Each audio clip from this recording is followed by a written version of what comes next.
काबिल तारीफ दोस्त हैं, बहुत वीआईपी दोस्त है मेरे। शेख साहब वैसे भी शेख साहब हैं वो शेख ने घर ना एक बारी वड़ गई बिल्ली, तुसा सुनिया उसी के नहीं कि शेख ने घर बिल्ली वड़ गई ते बिल्ली जड़ी आई ना उस पी लिया दुध, गिलास से शेख साहब का दुध पी आई ते बिल्ली दुध पी लिया। बिल्ली दुध पी के ना निकलने लगी तो शेख नूं शक पिया बिल्ली ना जिब मरेंदी आंदी होठन दे उत्ते ते इन्हां नहीं लगता मेरा दुध पीती आंदी है।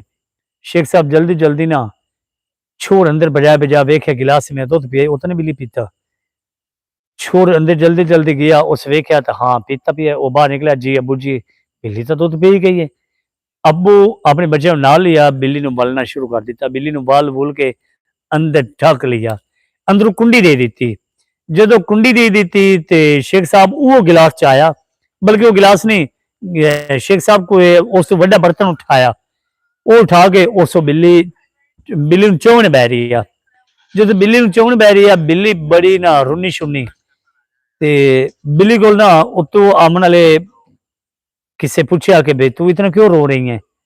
भाई आप जैसे इंसान जो है ना सही गल है, सही हूँ सोने शेख साहब।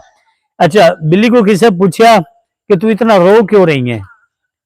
बिल्ली आदि मैं रो इस तो रही हाँ कि मैं शेखा के घर बड़ी हाँ, मैं इतना दुध पीता नहीं जितना शेखा मेरा चो लिया है।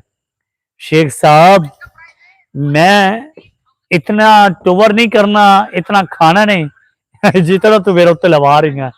हाय हाय शेख सैफुर रहमान तेरी मोहब्बतें